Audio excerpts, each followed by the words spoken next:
I'm going to try your name in the German pronunciation. Okay. For fun. And yes. After I screw it up, I'll do it the way you asked yes. me to. So, Dr. Ranier Zitelmann? Oh, okay. The English version is Ranier Zitelmann. The German version is Ranier Zitelmann. Okay, Ranier Zitelmann. Ah, yes, it's close. Dr. Ranier Zitelmann. Yes. Historian, sociologist, and author of Hitler's National Socialism. Welcome to Dad Saves America. Thank you. I'm very excited to talk to you today because, for starters, Hitler seems to be the only bad guy that our kids here in America are taught about from history. They don't get taught about Stalin or Mao, not really. And he has, for obviously good reason, a huge outsized sort of role in the psyche of sort of historical bad guys. And you have written about his economics and about what National Socialism meant. So I guess for starters, what was National Socialism?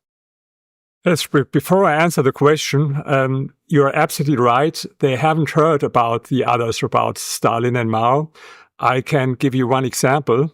I had in the last 20 months, I traveled to 30 countries to promote my books. And I asked people, have you heard about the biggest socialist experiment in history?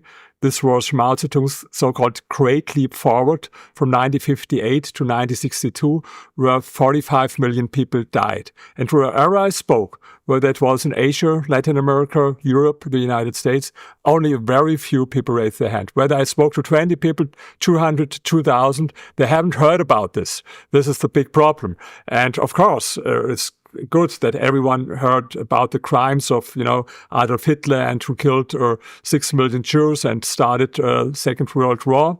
But they don't know much or nothing about his economic thinking. And this was the topic of my first doctoral dissertation that is published in the United States with the title Hitler's National Socialism. By the way, I don't like to speak about Nazi, or I know that you use this word.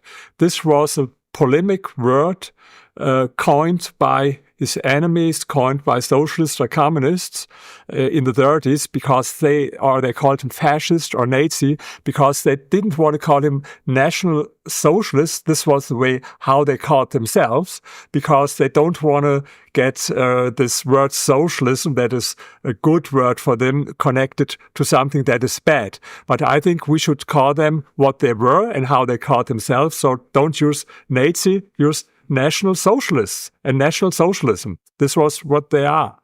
Actually, before we dive into it, because all of your work is about the economics of Hitler, I want to frame this somewhat for an American audience in that we have Nazi and fascist thrown around in our politics willy-nilly. So it is almost always used for people that are on the political right. Currently, and since 2016, Donald Trump is the most recent subject of being called a fascist and a new Hitler. We have the same in Germany. Everyone who's not left is far right or is even fascist or Nazis. This is the same in Germany. How should I, as the American that doesn't know really anything about a history of fascism, understand what fascism even means for real? Fascism is what they had in Italy with Mussolini. So I wouldn't use it for National Socialism. These were two very different systems. Of course, they had something in common as well. Communism and National Socialism had something in common. But fascism, this was the system in Italy, and National Socialism was the system in Germany. I understand that Mussolini had a vision for fascism that ends up sounding like FDR in the United States, basically. The sort of big government colluding with big corporations in the name of the national interest, putting the sort of corpus or the body of the state first. Is that how you understand what Italian fascism meant? Yes, and in this way, it's a little bit similar to National Socialism, I want to make the point. Sometimes people ask me, was Hitler a socialist, or what is a social system? And my answer is yes and no. No, if you think about traditional socialism, because the traditional socialism or communism, they wanted to nationalize all private property, that it's all state-owned. This is traditional socialism, as they did it in Russia, or as they did it in China, for example. This was not what Hitler wanted, and not what Mussolini wanted. But of course, they wanted not capitalism, not a free market economy. What they wanted is a system like this. Hitler said it in one of his speeches. He said, I will tell the companies what they have to do and what they have to produce. And if they say, yes, we will do it, then I'm fine with this. Then I don't have to do it. If they don't do it, then I will do it by myself. So that means the state. And this is exactly the way as it did it. They had also a 4-year plan. In the communist countries, they had this 5-year plans. In Germany, they had a 4-year plan starting in 1936. And Hitler was not absolutely against nationalization, but only if it is necessary in his view. Necessary means if they don't do what he told them, then he will nationalize. Of course, this has nothing to do with a free market economy. If people tell you, it was capitalism in Germany. No, it was not capitalism. Because what's the difference between a free market economy on the one hand and a planned economy on the other hand? In the free market economy, companies decide, entrepreneurs decide what to produce. In the end, it's consumers' choice. In a planned economy, politicians and government officials decide what to produce. And the bad thing is that today in Europe, but I think also in the United States, what was once capitalism develops more and more in this direction of a planned economy. Yeah. Only one example here from Europe. They banned combustion engines, or the registration of combustion engines for car from 2035. So it's not allowed to register cars with combustion engines. And this is the idea. It's not this way that the companies, that Mercedes or BMW, will be state-owned. No, they are private in speech marks. But the government tells them, okay, you have to produce now only electric vehicles. It's not allowed longer to produce cars with combustion engines. And this is what I call the modern form of socialism, in contrast to the traditional form of socialism. I don't know whether you heard this great speech from Javier Milei in Davos. I did actually. Sure. But remind me. And what he said in his speech, he said, there's a big threat of socialism today. And then he added, and he said, maybe for some of you it's ridiculous when I talk about socialism today, but it's only if you rely on the traditional form of socialism, where everything is state-owned. But today, they don't. It's not necessary that the state owns everything. You can do it with regulations, with taxes, and. And this is the modern form of socialism. In this way, yes, Adolf Hitler was a socialist, but a modern socialist, not in the traditional way as the communists. And the reason was, he was a socio-Darwinist. And as a socio-Darwinist, he believed in competition. And he was afraid that if you nationalize everything from one day to another, that there would be no more competition. And this was the reason why he was skeptical against nationalizing everything. But I have to add this, and maybe we can then later talk more about this. His attitude towards these questions, free market economy, planned economy, the role of the state, changed a little bit in the 30s and the 40s, because he became more and more, Stalin became more and more his role model, and he admired more and more the Soviet planned economy. This is what happened in the 30s and especially in the 40s. In the U.S., there's a very famous and influential economist named Paul Samuelson, who has a book. It was a textbook of economics that has been used in schools forever. Keynesian people. Yes, and he had a graph predicting when the Soviet Union become a larger economy than the United States. I know. Later he had to put it, yes, because it was ridiculous. Yeah. So this prediction, he just kept moving the dates. Yes. Well, okay, maybe it won't be 1965. Maybe it'll be 1975. Maybe it'll be 1985. Maybe it'll be 1990. Oh, wait, it's gone. Like with doomsday cults, they always postpone it to another date if it doesn't happen. I don't know how or why the early phases of the Soviet Union appeared, at least from the outside, to be going so well that someone like Hitler would admire them. I don't know if that's. Do you have a sense of why or how that was happening? Was it just like moving people into cities and sort of force industrializing? Okay. If you come from a more and most agricultural background and you started industrialization and you do it with this iron fist with a force, even a lot of people and peasants were killed, millions, and you fought them like slaves. Of course, you can get on the short run some great results on the first hand. But yes, this was what Hitler admired. There's one quote from him about Stalin in his inner circle. Of course, he didn't say it in public. He said, "Here, there's a state, and at the top of the state, there's a man with an iron fist, and he says, are 13 million dead people? Is it too much for a great idea?" And this is what he admired with Stalin. So, of course, if you use absolutely force to bring people to do what they don't want to do voluntarily, in the short run, maybe over a couple of years, you can have some results.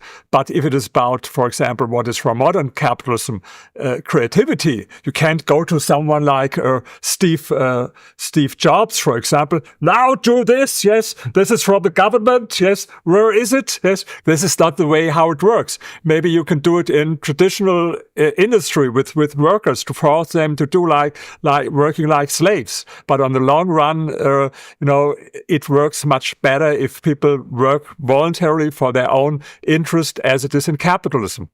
How do you define what capitalism is? Because I think that when we talk about these sorts of things, the definitions become very important, especially because the people that want some perfect version of communism or socialism, whatever they have in their head is doesn't seem to have a relevance to history. And the same is true for fascism, National Socialism, capitalism. Everybody kind of comes up with their own definition that is always conveniently not the real thing that's ever been tried. Okay, yes, very, very good question. First of all, there is no pure capitalism, and there was no pure socialism nowhere in the world. In the reality, we have mixed systems. I will compare it with a test tube with two ingredients, market and state, and capitalism and socialism, and everything is a mixture. Even in North Korea, you find, of course, only very little bit private property, and in the GDR, in East Germany, you had, or Poland, some private property, not much. And of course, in countries in Germany, they think the United States is pure capitalism. Of course, we know it's crazy. It's not. You have a lot of socialism here in the United States. So in reality, both are mixed systems. There is no pure capitalism everywhere in the world. And even I don't believe in a kind of utopia of, like some libertarians, of a pure capitalist system. So I think we should add more in the test tube, more market. This is what we should do. And if you look in the reality, if you analyze countries, and this is my approach. I have it here in this book, The Power of Capitalism. If you want to analyze history, it's very important to understand what happens if you add more state or more market in this test tube. I will give you maybe examples, because it's very important to understand this concept because it's different what some other people think. First example, if you add more state, it is Venezuela. Venezuela was in the 70s one of the 20 richest countries in the world. And then they started with regulation, labor market regulation, more and more. Things became worse. And then they made a big mistake. In the end of the 90s, they voted for Hugo Chavez with his socialism of the 21st century. And then he started with all this crazy stuff, nationalization and so on. You know how it ended. Now, 8 million people fled from Venezuela. This is, I think, 28% of the population. The inflation rate some years ago was 1 million%. A total disaster, what happened there. So you see what happens if you add more state. In contrast, Vietnam. Vietnam was in the 90s, or the beginning of the 90s, the poorest country in the world. Poorer than all African countries. First, they had the war, not only with the United States, with France, with Japan, with China. And what was not destroyed by the war was destroyed by the planned economy. And then they started with economic reforms in the end of the 80s. They introduced private property. They opened the economy for foreign investors. They stopped a lot of, not all, regulation. They privatized something, not everything. And what happened? The number of people living in poverty decreased from 80% in 1990 to 5% today. Why? Because they added more capitalism, more market, even in China. A lot of people speak about China as a communist country. No, China is also a mixed economy. It was like maybe 98% socialism in Mao's time. I spoke about the Great Leap Forward when 45 million people died. Yes. And even in 1981, 88% of the population in China lived in extreme poverty. 88%. Today it's less than 1%. Why? Because Deng Xiaoping started in the beginning of the 80s with free market reforms. Private property was introduced, and he said, let some people become rich. And today you have as many billionaires in China. It's no country in the world with the exception of the United States. Some years ago, there were even more billionaires in China as in the United States. And they had this growth. And you know, I give you these examples for one reason. It's not possible to speak about pure capitalism, pure socialism. Everywhere we have in the reality mixed systems. And I don't believe, like maybe some other libertarians, in the utopia of 100% capitalist system, because I don't believe in any kind of utopia. When I discuss with socialists, I ask them, so, you tell me something about socialism. Where is it? Or where was it? Was it in China? Was it in the Soviet Union, or in Venezuela, or in North Korea, or in Romania, or in Bulgaria, or in Vietnam? Oh no, this wasn't real socialism. So this was, but where is it? Show me. And then they show me a book. It's here in this book. Okay, if you compare the reality with the book, the same thing as if I would compare your real life marriage with a romantic love novel. Imagine you come home this evening and your wife says, we have to talk maybe about divorce. Why? She started to read romantic love novels. And she tells you, this is not as it is there in this romantic love novel. You would say, it's crazy. Please compare our marriage with others. And this is what I do in my books, like this book, The Power of Capitalism, for example. I compare East and West Germany. I compare North and South Korea. I compare Chile and Venezuela. I compare China in Mao's time, China today. This is what I do as an historian. And then I look whether you give more market or more state in the test. So the great thing with capitalism is you don't need pure capitalism. Even some drops of capitalism helps to improve so much the situation of people living in poverty, especially for poor people. It's so important. How does that work in the most simple terms? Why would a couple extra drops of private property and market competition and entrepreneurship, the elements of capitalism, why is that such a potent force? Because you're right. And one other example, which I'm quite familiar with, is India before the 1990s reforms, where they had 5-year planning and they had democratic socialism. Yes. And then in the 90s, and they had basically decades of just absolute stagnation, total poverty, Mother Teresa going to care for the poor because it was like the poster child for poverty. In the 1990s, they allow more open foreign trade. Absolutely. They reduce what was called the licensing Raj, which is this very regulatory state. And India takes off, and 9% growth, and 300 million plus people are lifted out of poverty. Yeah. But before I come to the answer to your question, I will do, because you spoke about India.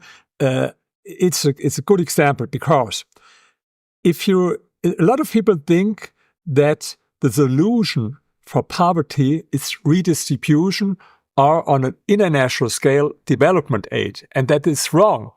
I give you only one argument. Africa received much more development aid in comparison with Asian countries. But Africa is already still the poorest continent. And why? In Asia, you spoke about India, I spoke about Vietnam and China, and of course, Taiwan, Hong Kong, and Singapore, all these countries. South Korea. Yes, South Korea. South Korea was, in the 60s, as poor as African countries today. And then they decided for capitalism, and now it's great. I've been there several times. There's big shopping centers and all what you see there, and it's one of the leading export countries. So you see what helped them was economic reforms, capitalism. This is what helped them to escape poverty. India, China, Vietnam, and all these countries, and not redistribution. And when you ask what helps, before I come to the hard economic facts, I will talk about something that is very often underestimated by economists. And this is the mindset and the attitude. For example, in China, when Deng Xiaoping started with his reforms, he had one slogan: let some people become rich first. They admire rich people. It was good to become wealthy. And in Vietnam, it's much more. They're crazy about becoming rich. I commissioned a survey for this book here. Yes, I commissioned a survey in Vietnam, and I did it in a lot of other countries, and there's no other country where people admire so much rich people as they do in Vietnam. They invited me for a workshop at the Foreign Trade University in Hanoi. The topic was, how can we improve the image of wealthy people? I was never invited in the United States or in Europe to such a workshop. So this mental thing is very important, because in the moment when some people become rich and they become role models for the others, they say, okay, if I do something, I can also become rich. And this is what people want in China. So this is very important, that rich people are no longer scapegoats, as they are in France, for example, Germany, also for some people in the United States, but that they become role models. This is very, very important. The next thing, if I speak now only about the mindset, what is very important, don't blame other people or other countries for your problems. This is the same for an individual as it is for a country. If you want to change your life, first you have to change your mindset. And as long as you blame other people, I'm a victim of racism, of sexism, of capitalism, and all this stuff, these people will never be successful, this victimhood mentality. But this is not only true for individuals, it's also true for countries. Again, Vietnam. They could blame, of course, the United States for their situation, because there were 10 times more bombs and explosives from the United States on Vietnam than in the whole Second World War on Germany. And so many people were killed. They could blame the United States, but they didn't do it. They love Americans today. They're, okay, we made a mistake. Our economic system was wrong. We have to implement some economic reforms. In contrast, a lot of African countries, I have friends in Nigeria and Uganda, they tell me, our government says, it is colonialism and slavery, things that are 50 years ago, 100 years ago, and now we need a lot of development aid, but this doesn't change. So these things, I analyze it in my books, are very often underestimated by economists in the mindset. But of course, it's also hard facts. I'll give you one example. In these countries, in most of cases, these were agricultural societies where most of the peoples were peasants. And they had, in some cases, a little bit like 5% of the land they owned themselves. For example, this was in Vietnam, 5%. And then they saw that in this 5% of the land, they had a better output and result than the rest 95% that was owned by collectives, because it was their self-interest, yes, their self-interest. And this is the big problem with all this, if it is state-owned, that there is no longer any self-interest. And if capitalism emerged, it's not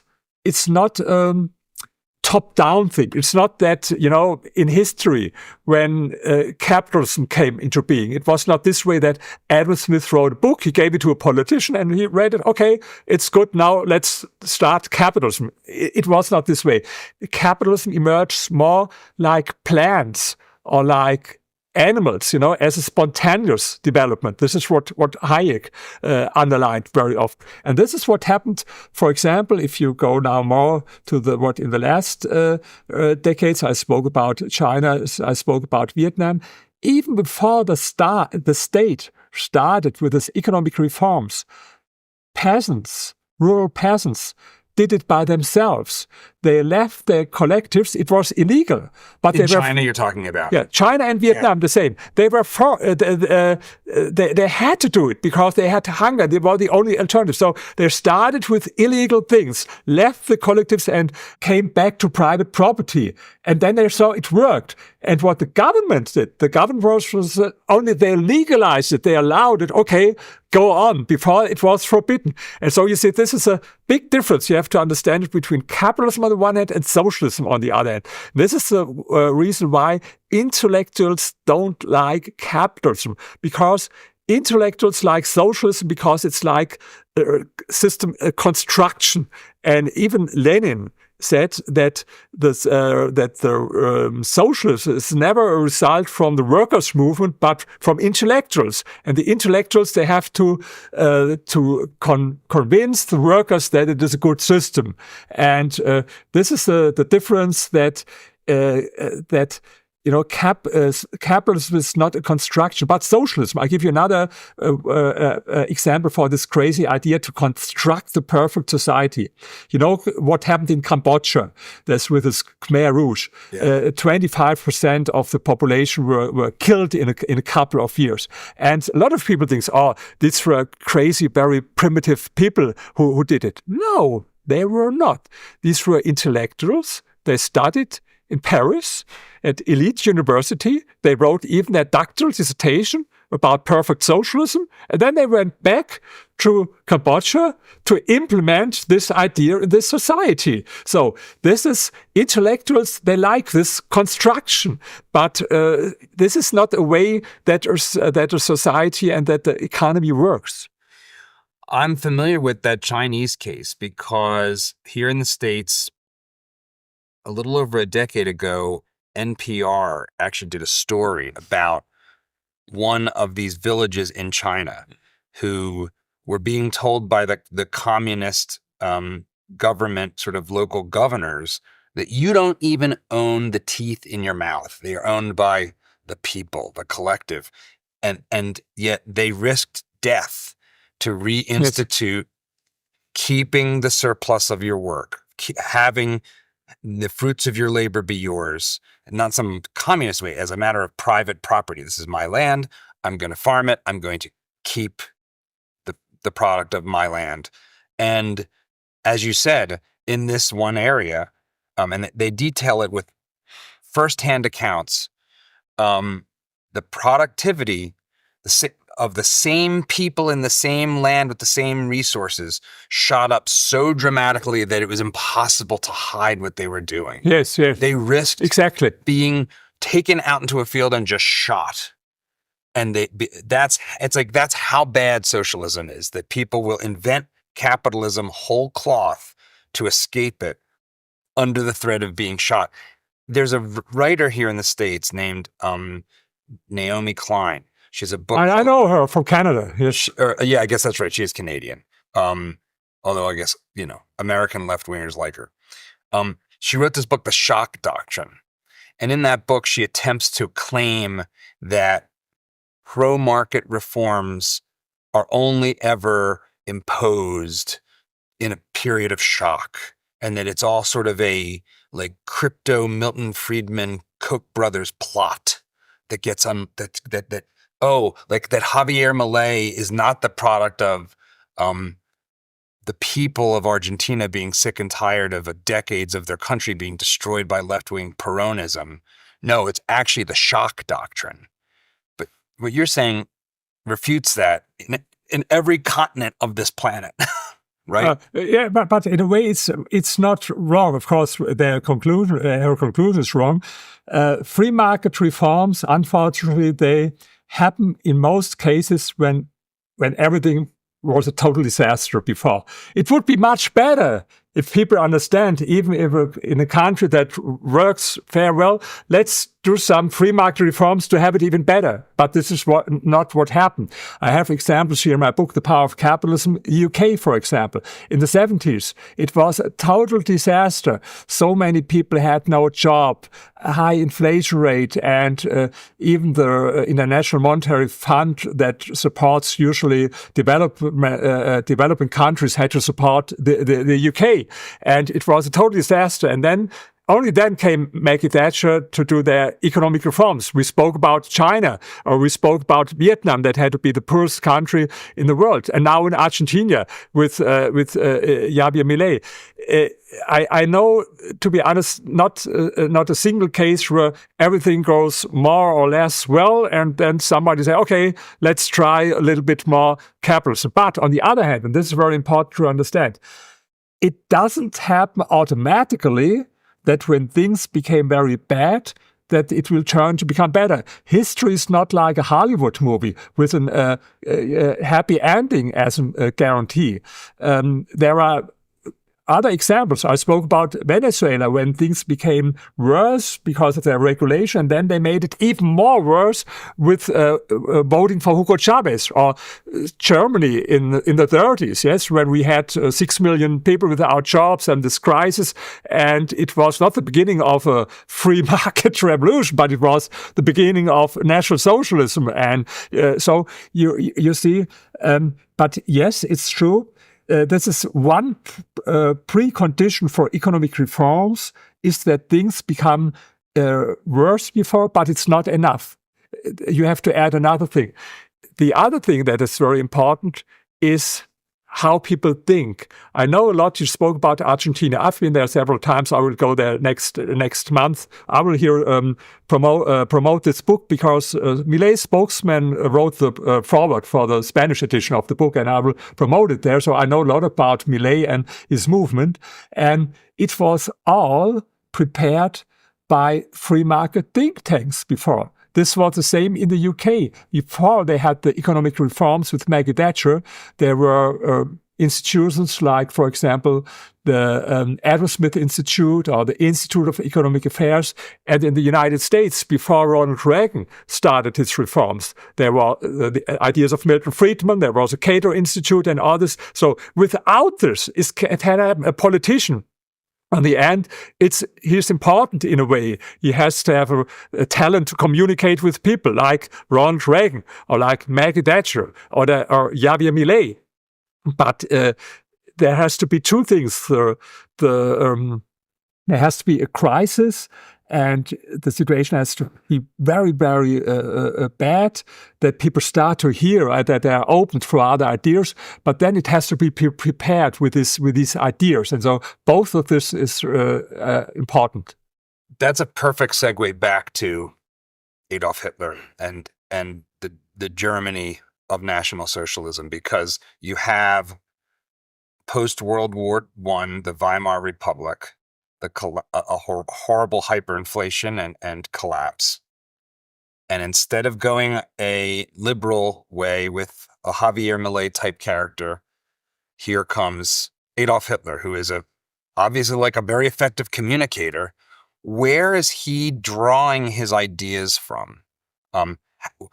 What is, if as you said, if Margaret Thatcher and others in our modern time had think tanks and such to draw on for ideas, where is Hitler coming up with his vision for the German economy? Yes, first of all, what a lot of people don't know, they think about Adolf Hitler as someone only like shouting and like being crazy, being insane, because you have, when he had a speech about 2 hours, and there were maybe 2 minutes when he was really this way, but not the whole speech. It's not possible. So they thought he was very irrational, and that he didn't have any kind of philosophy. But that he was just a madman, just a yes, like a madman. But this is not true. Hitler read a lot of books. He had thousands of books, and every night he did, reading books about history, about economy, about politics, about military things. And there was a movement in the Weimar Republic. It was called the Conservative Revolution. It was called this way. And they had some of these ideas, like they called it a third way between capitalism on the one hand and socialism on the other, or communism on the other. This is what he also wanted. So this was how he saw his movement, as an alternative to communism on the one hand and capitalism on the one hand. So, and he had ideas about the economy before. First I have to tell you a little bit what I did for my book. It was this book, Hitler's for National Socialism, was my first doctoral dissertation. You have 2 PhDs, one in history, the other in sociology. And this was in history. And I was the first one to analyze first his 2 books. He wrote Mein Kampf, but there's also another book that was never published in his life. He wrote it in 1928. You call it Hitler's second book. But all of his speeches, I analyzed every speech. I was the first one to read all of his speeches. And this time it was not easy, because today you have a scientific edition for historians, all of his speeches. I had to go to all of his archives and to read and photocopy the transcriptions of his speeches, make photocopies from all these newspapers where his speeches were published. And then, in addition to this, he wrote also a lot of essays. I copied these. And then, what is very important, there are the so-called table talks of Adolf Hitler, or his monologues in the Führer headquarters. What is this? Every evening, almost every evening, he spent some hours in the night. He went to bed very late, like 3 in the morning or something like this, but he went up only at 11 a.m. And he was sitting there with his staff and even with his assistants and spoke all the time about history, about economy, about politics, about women, about religion, about everything. And everyone had to sit there on the table and listen to him. Sometimes people were really tired because it was 2 or 3 in the morning, but you can't say, "Oh, I heard it before and I'm too tired, go to bed." No, if the Führer is speaking, you have to sit there and listen. Very interesting. Yes. And there was one, Martin Bormann, his name, and he took notes. And why is this important? We know what he really thought because he said it in his inner circle, And what I did for my book, I compared the things that he wrote in his books and in his speeches on the one hand, and his inner circle. And in some ways, it's consistent. It's the same, what he said in his propaganda and in his inner circle. But there's also a difference. And especially, I give you one very example. I mentioned it before. His attitude towards Stalin and the Soviet Union. Of course, when he was in war with the Soviet Union and with Stalin, you could hear not a single positive word about Stalin from him in public in his speeches. It was the enemy. But when he spoke in his inner circle, it was forbidden to say something negative about Stalin, even if someone mentioned that he was a bank robber before what he was, Stalin. Hitler interrupted him. No, he did it only for revolution. Don't say something like this. And if there was a picture with a cigar in the mouth, he said, no, don't take this picture, because he admired him. There are a lot of quotes from him in his table talks where he said, Stalin, in his way, is a genius. He knows his role models like Genghis Khan, and what he did in the economy is great. He said, there was no poverty in the Soviet Union as in the United States, for example, and they had gigantic factories, and they had this great 4-year plans. And then it was more and more his idea. He said, after we won the war, we have to go much more in the direction of a planned economy, because only a planned economy will solve our problems. So this was his plan. Of course, in the time of the war, he couldn't have this huge conflicts with entrepreneurs. Sometimes they had it, yes, but it was not the real time. But he said very often, after we won the war, and he believed a lot of time for a long time that he will win the war, we will go more and more in this direction of a planned economy. And so for this is very important to understand. This is how he thought. Yes, and he took the ideas. He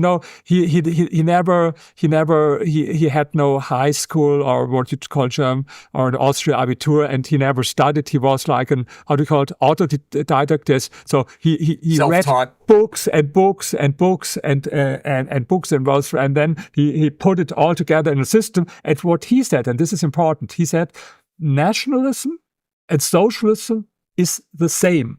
It's the same because it means the priority of politics, the priority of the state.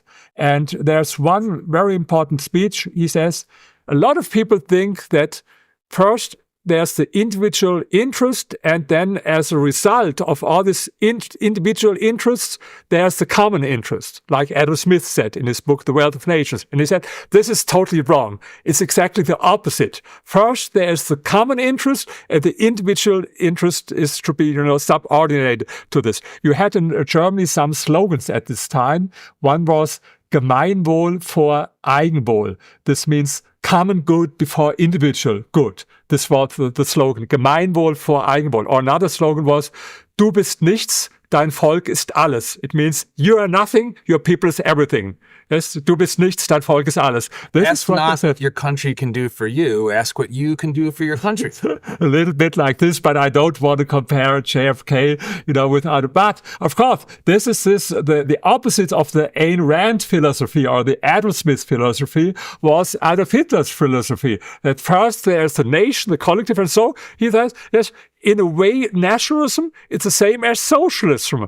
It's about that it's the politic is on the first hand and the economy is on the second hand. And this was his philosophy. And yes, the real problem is that a lot of politicians think this way, even today. One of the conflicts that I'm aware of, and at the time in the streets, was a conflict between the young National Socialists and communists who believed in a sort of international revolution. Yes. Is that correct? Yes.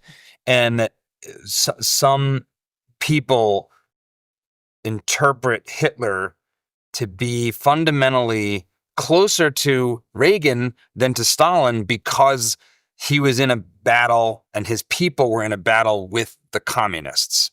Am I understanding that correctly? Yeah, but this is absolutely wrong. Reagan is a free market thinker and pro-democracy against any form of totalitarian thinking. And communists and National Socialists, they competed. They were rivals against democracy, against capitalism. They were more rivals. And Hitler had fear about the communists. He only took them serious. He thought that how they called them, the bourgeoisie, the bourgeois parties, as very weak, and the communists and the workers as strong. And he said, we have to win these people to come over, the workers, the communists, because they are strong. Because in his worldview, what was social Darwinism, it was only between the strong and then the weak one. And for them, the bourgeois system was weak. So the only really threat for him was communism. And he admired the communists in a lot of ways. He adapted a lot with his with their rallies. And so even in Mein Kampf, he wrote that he analyzed why they were successful. And then he, for example, the Workers' Day that is in Germany, the 1st of May, what is a free, you don't have to work there. I think in the United States it's not this way. I think you have to work on the 1st of May. Yeah, there's no... but in Germany, today you don't have to work there on the 1st of May. This was always the day of the fight and struggle from the communist movement. But one of the first things Hitler did, he made it a free day in Germany for everyone. So he adapted some of the ideas and some of the methods from the communists, because he thought they are much more successful than the other ones. They are stronger. And he said, I tried always to win the people from the far left, because they were real fighters, really strong, and not like this coward, bourgeois, tolerant, because tolerance was for him a very bad word, like tolerance. Yes? He admired people when he wanted to praise something, when he wanted to speak positive about someone. He said, oh, he was a really fanatic. Yes, fanatic means this is great. He was a real fanatic, like for far left. This is the people that we need for our movement. So they competed each other in their fight, both against free market economy, against capitalism. So it's very wrong. I know there's an interpretation that Hitler was, his real enemy was communism. No, his real enemy was democracy, liberal democracy, and capitalism. And his competitor in the fight against, who will succeed in the fight against democracy, who will win in the fight against capitalism. This is his movement. In the end of his life, in 1994, he met Mussolini, the fascist leader from Italy, and he said to him, capitalism has no future.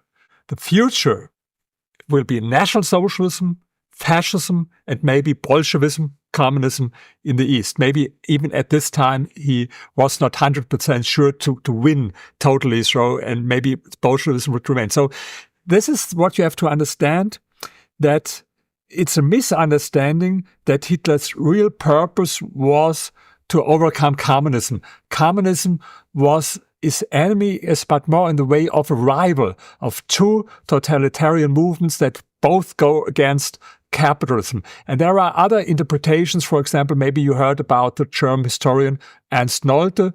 In a way, I like him, and I met him several times. And he had this theory that National Socialism was all against communism, but I don't believe so. Sometimes people ask, why was his fight stronger against the communists, against this bourgeois forces? Because he didn't take the other serious. He thought, okay, these people, forget them. They are not strong. These are weak people. And he had fear, yes, from communists, but because in his worldview, he is always very important to understand. He had only this thinking: strong and weak, and strong and weak. Communists strong. Workers strong, bourgeoisie, capitalism weak. This is how he thought. I think this framing that you're describing, this celebration of strength over weakness, over, cowardliness or softness, this might be the area in the way Donald Trump speaks that gets people triggered so much, because he does use the language of strength and the admiration of strength in his rhetoric quite a bit. Yes. Even in terms of on the international stage, even in terms of talking about someone like Vladimir Putin. And I'm not in the crowd of people who's obsessed with some notion that there's a crypto Russian thing going on with Donald Trump. But just as objectively, that notion of being strong is something Trump clearly puts forward in his rhetoric. And even there was a recent interview with this podcast of tech billionaires. Basically, it's called the All In podcast. And one of the, I'm forgetting his name off the top of my head, but one of the people in this group had attended a dinner with Donald Trump, and he said, it's really surprising. Like in a private dinner, he's actually quite warm, and he even sort of opens the conversation up to the crowd and listens and is friendly. He's much softer and more empathetic, and sure, I can imagine this. Then he is, he goes out and he's all strong, win, we're gonna win, we're strong, strength. And so how do you interpret the rhetoric in America around Donald Trump and the comparisons to Hitler? And for someone who's gotten their mind sort of like worked up to thinking we are on the verge of having Hitler 2.0, what do you have to say to them? So I want to differentiate. Of course, it's always difficult and to compare someone with Hitler, because someone who killed 6 million Jewish people started a war, and if you compare it. But of course, there are things, as you said, that are in a way similar. And also a little bit how Donald Trump thinks about the economy. He's not a free market guy for the economy. He always thinks a little bit like where I tell the people what they have to do. Yes. On the other hand, Donald Trump did some good things, some deregulation, some lowering taxes because members of his parties won. And of course, I think in a way he admires people as Putin, or maybe even from North Korea, Kim, who he thinks that they are strong. But I don't believe that Putin is strong. He's not strong. Putin is a loser with atomic weapons. This is the real. If you look about the economy, even before he started the war, the GDP from Russia was less than Italy. And this is the biggest, there's no country in the world with so much resources and commodities as Russia is. And they depend only on their oil and gas, as some developing countries. Do you know any products, maybe a little bit in the militaries, but we in Germany, we have our cars and so on. You have your Apple there and your Facebook and your Google, and also the Chinese, they have some great, companies. But which Russian companies do you know? Vodka maybe, so they have a poor economy, and no one would ever listen to someone like Vladimir Putin or Kim in Korea if they didn't have atomic weapons. It's like a little bit in the school, yes, where you have some really smart, intelligent people, and then you have some who are only strong this way, yes, and you have fear from them, but only this is the only weapon that they have, their force. So I don't think that Putin he's only in a way strong because he's aggressive and he has all this, weapons. But if you wouldn't have them, he's not strong in a way. Even, I think he has a lot of fear because the situation for people in Russia is really bad. And sometimes these dictators, they start wars to bring the people in their country together. We know it from history. There are other cases when dictators started a war because they were weak inside, and it was the only way to bring the people in the country together. But this is the way how I see it. I think there's some reason that Donald Trump, maybe he has a total different view. It's complicated in the United States to speak. It's another topic about Donald Trump. I found it out here when I spoke with the people, because most of the people are this way. Either he's a god. If you criticize anything, oh no, everything is great what Donald Trump does. And for others, it's the evil. He's evil, the devil. And when you say, but he did some good things, he did some deregulation, no, everything he did was wrong. And if you have, like I have, a more differentiated position and say, some things are good that he did, sometimes are really crazy in a way, it's hard, because in the end, maybe it will be a result now from this interview, you have only enemies, because the people from, who love Trump, they say, oh, he criticized him, and the people who are saying, oh, he said something positive about Trump. But okay, I allow myself to have a more differentiated position. There's something going on. Let me just say this. On a personal level, my worry in 2016 kind of came true. And that was that, my first worry was that Trump had been a lifelong Democrat. And for different parties even, yes? Yes. Different convictions, yes. Independent, Democrat, everything, yes. And he was, he ran with the Clintons, and there was no reason to believe that Donald Trump would do anything that was, from a political policy perspective, conservative in 2016. It was weird that he was even running as a Republican. It was like, oh, maybe he's just gotten old and grumpy and now he's a Republican. It wasn't clear because he was always a Democrat, So I was actually pleasantly surprised by his presidency insofar as he did a lot more, and maybe this was just the people he hired. He was more of a traditional Republican in terms of policy than it looked like he would. I think the people, the party, the people, the donors and people who support him, that you have to bring taxes down and do some deregulation. Oh, did some good things. But I think the difference between Trump and, I don't want to compare him with Hitler because there are so many things different. Also, Hitler was someone very, he believed in an idolatry and he had a worldview. All of his life, it was very consistent what he thought. Yes, this was the idolatry he believed in, and these people are very, very dangerous.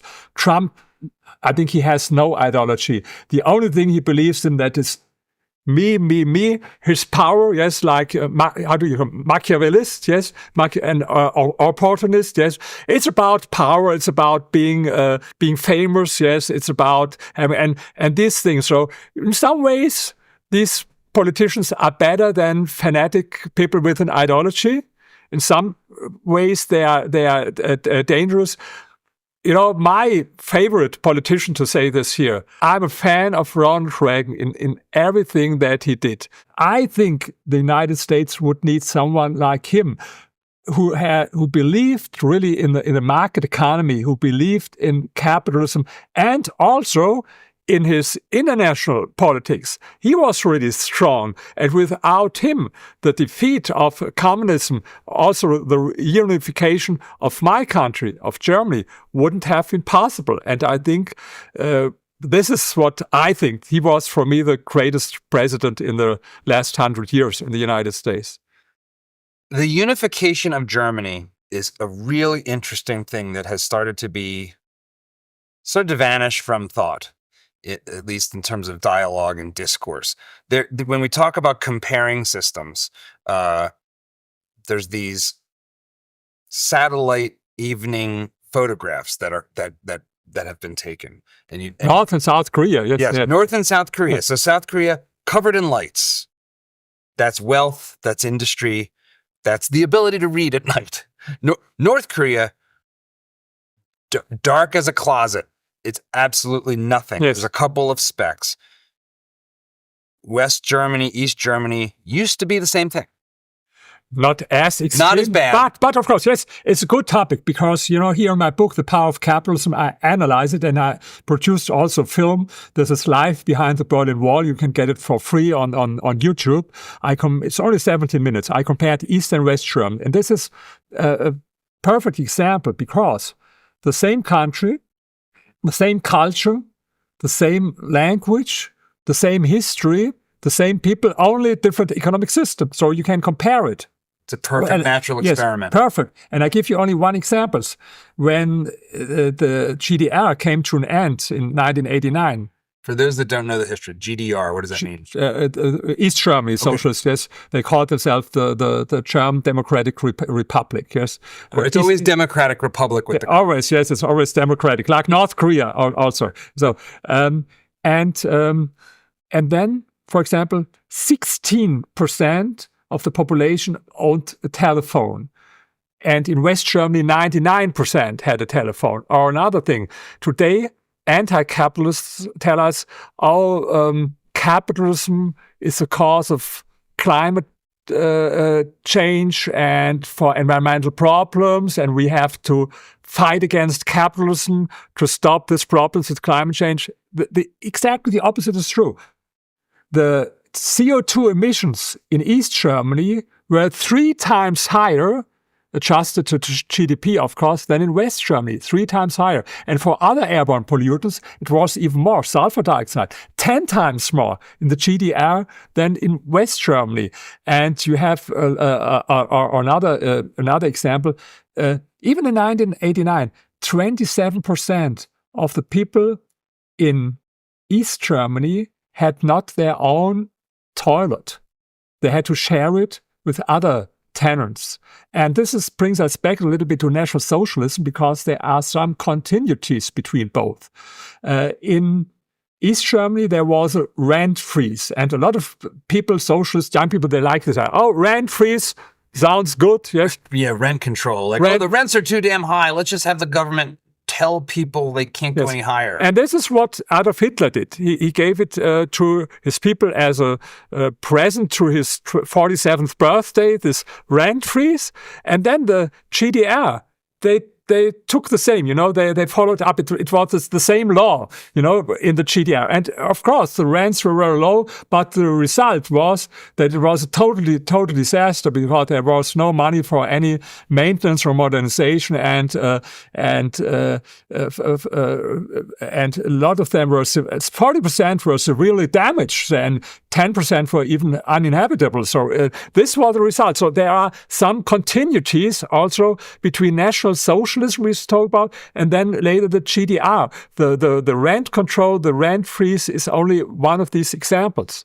Milton Friedman, I think it was Milton Friedman that said, put pictures up and said, guess which image is a war-torn building and which one is the result of rent control. Yes. Because they would both look debilitated and destroyed.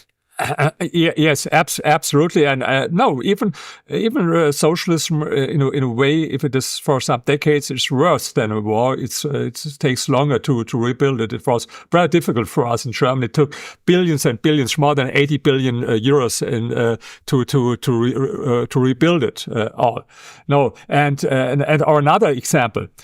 Sometimes I ask people, what do you think? How long did you have to wait for a car in East Germany? Do you know it? What would you guess? So how long do you have to wait? You have to put on a list. Years. I heard it was years. Yes. Most people think, 3 months or how long? No. The shortest time was 12 and a half years. 12 and a half? Between 12 and a half and 17 years. This was how long you had to wait. Of course, you could buy a used one, but it was even more expensive than a new one. And in contrast, in West Germany, you could go to the next car dealership and take it away the same afternoon.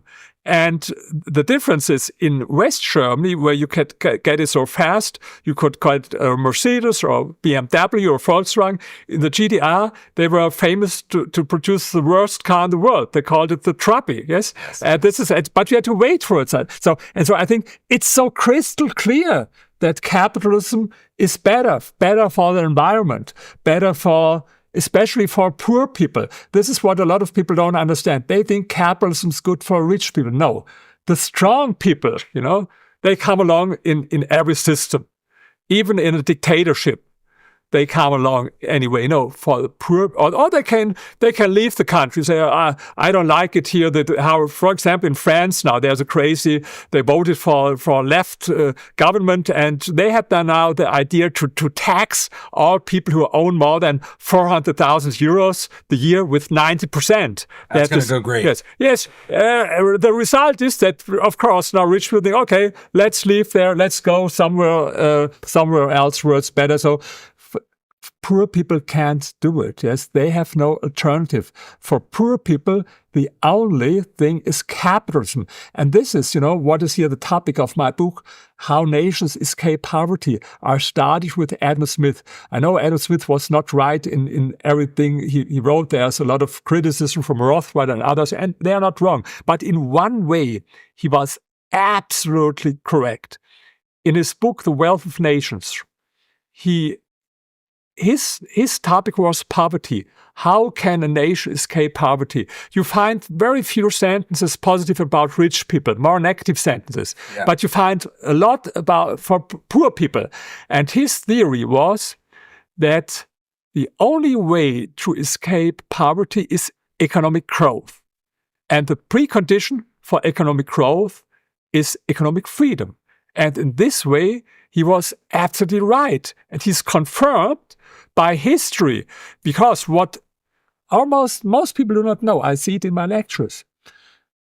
200 years ago, before capitalism, 90% of the worldwide population lived in extreme poverty. 90%. Today it's 8.5%, less than that. And this never happened before in history, especially in the last decades.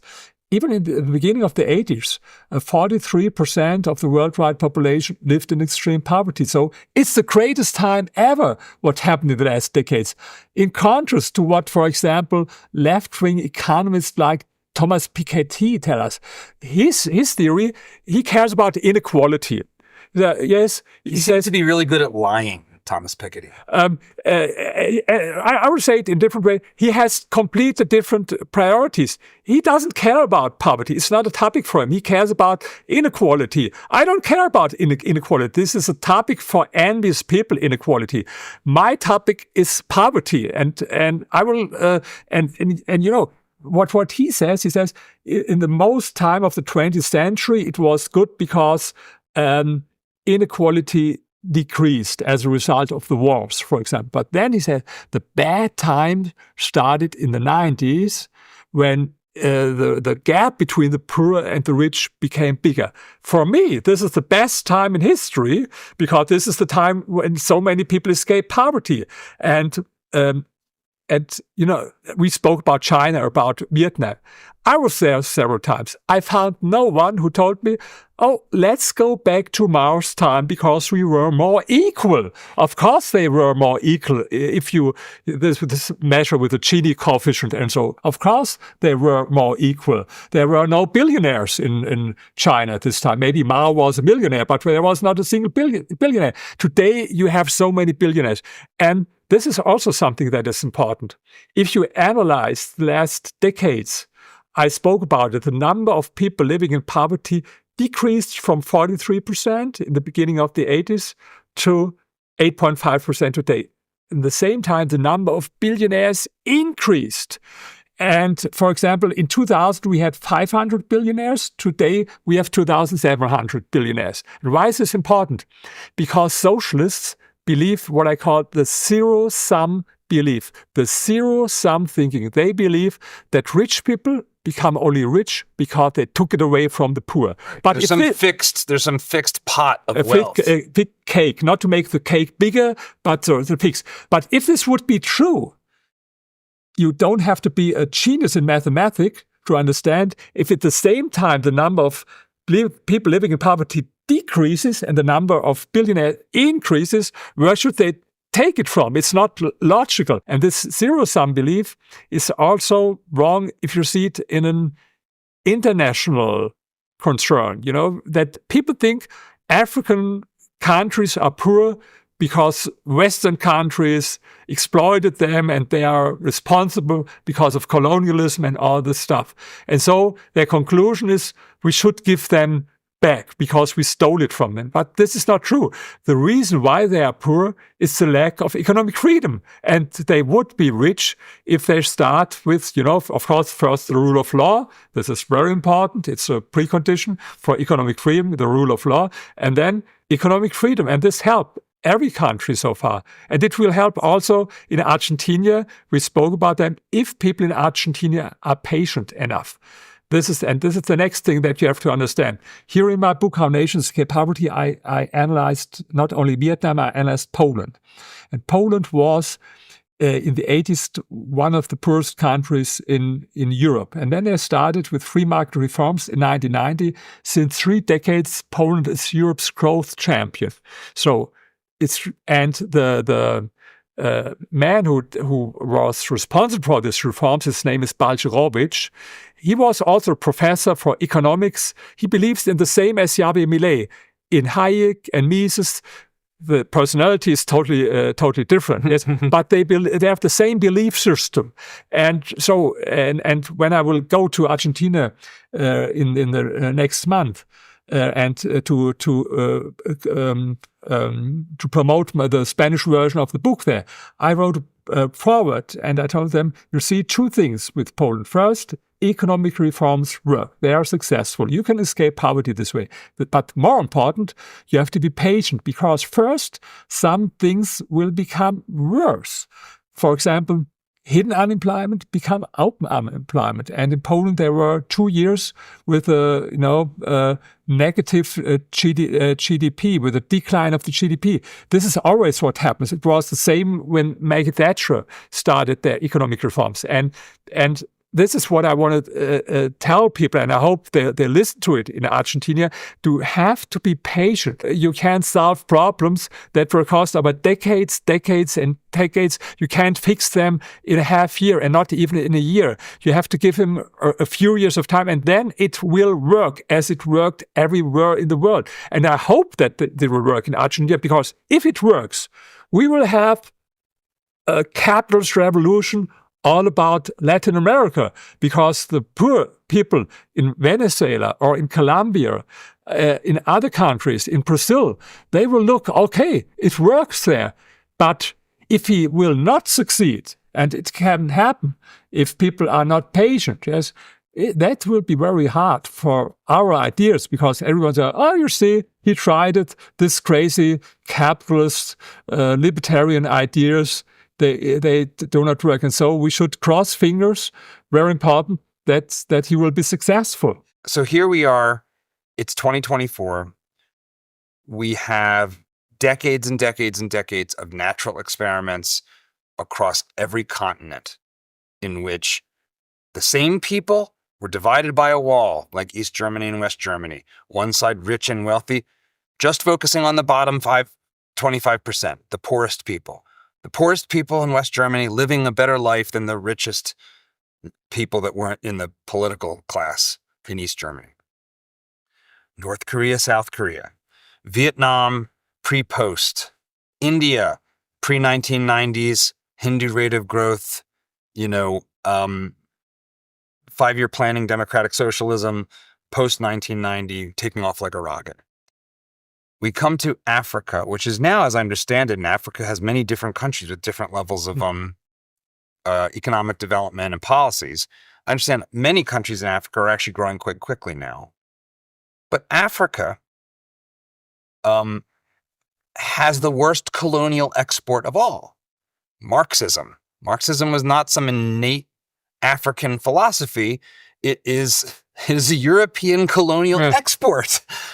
And yet we are told as liberals, as free market people, that we are the colonialists, that not the Marxists who've pushed radical nonsense on people in South America and in Africa. The colonial question is that much weirder, because if colonialism was so awesome, why is Spain a poor basket case compared to Germany or the UK? Or even the United States was a colony. Your success in the United States didn't depend on having a lot of colonists. India was colonized by Britain, and for decades after independence remained desperately poor, and then only a political change towards freer markets caused the growth. Why does this ideology survive? Yeah. So first of all, it's a funny thing. I never saw it before, but next time when I discuss with some of this post-colonialism and whatever, people or Marxists are like, yes, you're right. It's Western society is to blame for things that happened in Africa and all these countries. We are guilty. Yes, you're right, because we exported this Marxism to these countries. But by the way, why is that? Because if it is so crystal clear as we had it there, yes, if it is so crystal clear, why is that? Two reasons. First, these people are much better than we are, the anti-capitalists, in marketing and public relations, and we should learn from them. They are much better, especially with emotions. We have all these facts, these arguments. I tell you, GDP per capita increased so much. They have the emotions. I remember a few months ago, I've been in Greece, and it was after a train accident where 50 people died. Of course, capitalism was to blame for this, as always. There were big protests. Because capitalism invented trains, I guess.